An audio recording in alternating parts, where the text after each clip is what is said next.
የብሩክ መጥፋት እንግዲህ አቶ መልመልን ግራ ጋብቶ አጨናንቆታል። የት ገባ የእናቴ ልጅ ወንድሜ፣ አንድ ወንድሜ ነው፣ እኔ አንተን አጥቼ መኖር አልችልም እያለ እንግዲህ ያዙ ይልቀቁኝ እያለ ይገኛል ማለት ነው። በዛ ላይ ዝንትናም ዳጣዬም የብሩክ መጥፋት ቤተሰቦችን አግኝቻለሁ፣ የእኔን ደስታ ሳይማ ብሩክ የሆነ ነገር መሆን የለበትም እያለ እያለቀሰች ትገኛለች ማለት ነው።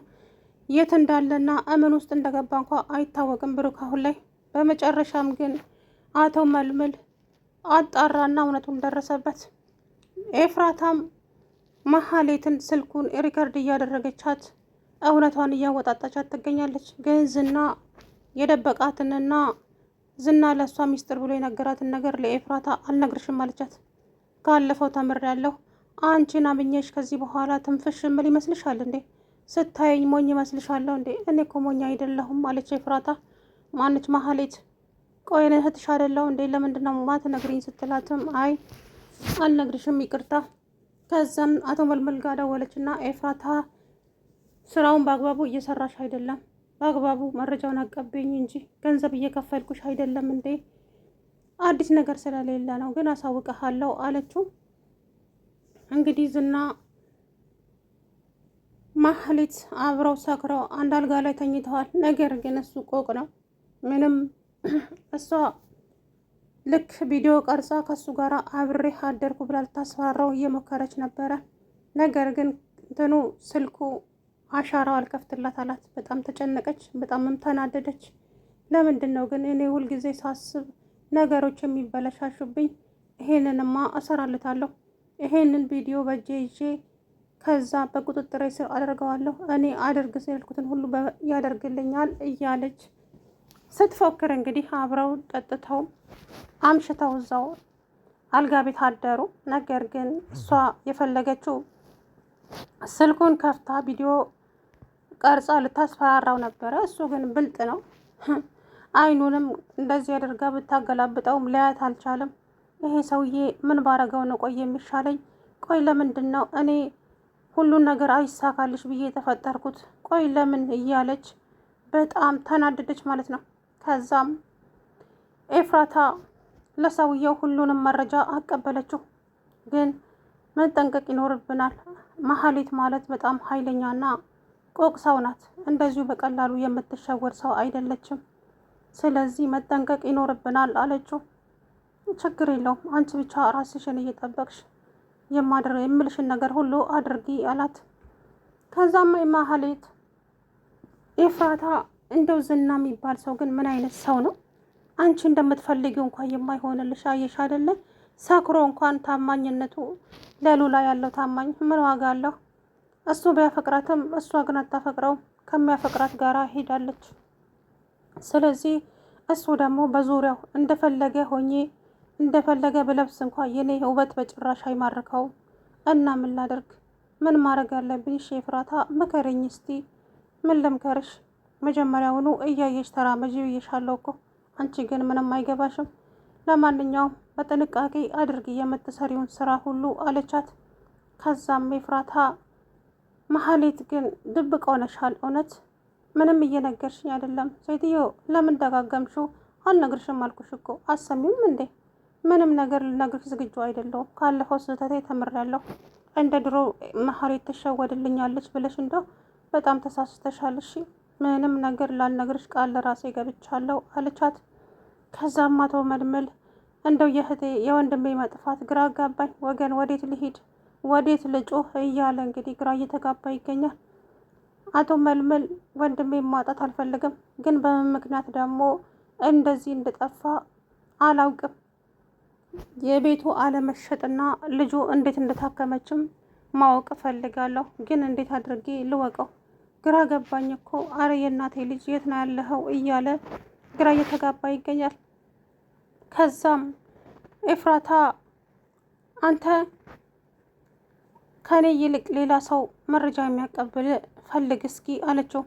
ችግር የለውም አንቺም ስራሽን አትርሺ፣ እኔም ደግሞ ሌላ አማራጭ እፈልጋለሁ አላት። እሷም እሺ አለች። ከዛ በኋላ አቶ መልመል ጓደኛው የድሮ ጓደኛው ጋር ደውሎ እባክህን እንድትተባበረኝ እፈልግሃለሁ።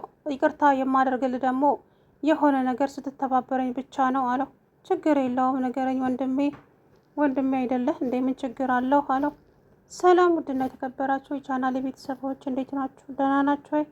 አለሁ ደህና ነኝ። እንግዲህ ብሩክን የበላህ ጅብ አልጮህ ብሏል። በጭራሽ ማለት ነው። ብሩክ የትና እምን ውስጥ እንደገባ አይታወቅም። እውነት ለመናገር የት ይሁን የት ማንም የሚያውቀው ጉዳይ የለም ማለት ነው።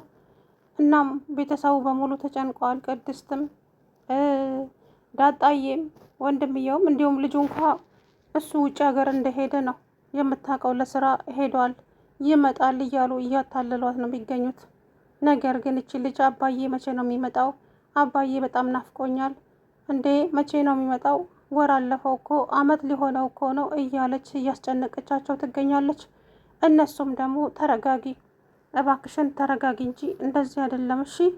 አባትሽ ይመጣል፣ ስራ ይዞት ነው፣ ስራ በዝቶበት ነው እያለች ትላታለች። ቅድስትም እንዴ እስከ መቼ ታዲያ? በጣም እኮ ቆየ አባዬ፣ በጣም ቆየ። እሺ መቼ ነው የሚመጣው? እያለች በጣም ግራ ተጋባች። ከዛም ተይ እኔ እናትም አባትም ሆንሻለሁ፣ ግን ደግሞ አባትሽን አትፈልጊውም ማለቴ አይደለም። ስለዚህ አባትሽ ይመጣል እሺ፣ የፈለግሽውን ነገር ትሰሪለታለሽ፣ ሁሉንም ነገር ታደርጊለታለሽ አባትሽ ሲመጣ አለቻት።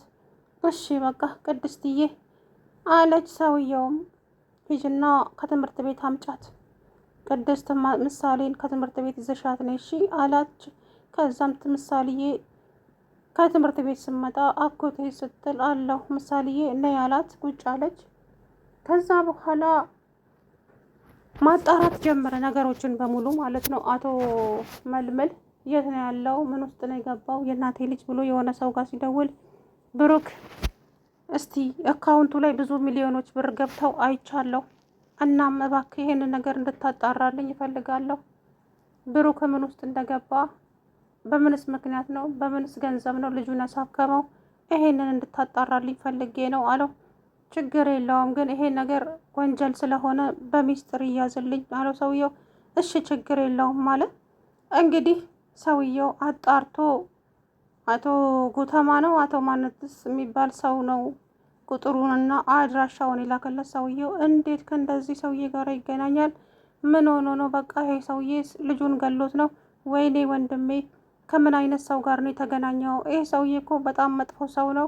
እንዴት ከዚህ ሰውዬ ጋር ማን አገናኘህ? እያለ እንግዲህ ያዙ ይልቀቁኝ እያለ ይገኛል አቶ መልመል ማለት ነው። እንግዲህ በመጨረሻም ብሩክ መታገቱ ታወቀ ማለት ነው። በሚያሳዝን ሁኔታ ብሩክ ታግቷል ማለት ነው። እንግዲህ ቤተሰቡ በሙሉ እያለቀሰ ይገኛል። ነገር ግን ምሳሌ ይሄንን ነገር መስማት የለባትም። ስለዚህ ይሄንን ነገር ዝም በሉ እያለ አቶ መልመል ለምሳሌ ምንም ነገር እንዳትነግረት እሺ አደራ እያለ ቅድስትዬ ለቅሰዋን ያዙ ይልቀቁኝ ያለች። ወይኔ ጋሼ እንደው ምን አይነት ጅብ ይሆን የበላህ እያለች፣ የበላው ጅብማ እኮ ጮኸ። ቅድስት አሁን አንቺ መረጋጋት አለብሽ እሺ። አንቺ ስትረጋጊ ልጅቷም ትረጋጋለች። አንቺ ግን እንደዚህ ስትሆኚ አባቴ ምን ሆናል ብላ ስለምጠረጥር መጠንቀቅ አለብን። አባትሽ ማነው ብሩክ ታገተ ማለት ሞተ ማለት አይደለም፣ ይወጣል። ግን ደግሞ ሰዎቹ በጣም አደገኞች ናቸው። በምን ቀን ከነሱ ጋር እንደተገናኘ ራሱ አላውቅም። አምላኬ ሆይ እባክህን እርዳኝና የእናቴን ልጅ ወንድሜን አገናኘኝ እያለ ፈጣሪውን እየተማጸነ ይገኛል። ከዛም ምሳሌዬ አጎቴ ምን ሆነሃል? ተጨንቀሃል እኮ በሰላም ነው እንዴ ስትለው፣ በሰላም ነው የኔ ልጅ ምንም አልሆንኩም እንዴ አጎቴ እየተጨነክ እያወቅኩ ስትለውም፣ ኧረ አትጨነቅ አጎቴ ምንም አትጨነቂ ምሳሌዬ አልተጨነኩም፣ ግን አባትሽ ስለጠፋ ትንሽ ጨንቆኝ ነው። አባዬ አልደወለልህም እንዴ? ውጭ ሀገር ነው ያለው አባትሽ አላላችሁኝም እንዴ? ውጭ ሀገር እንግዲህ ስራ ስለሚበዛ ለዛ ይሆናል አላት።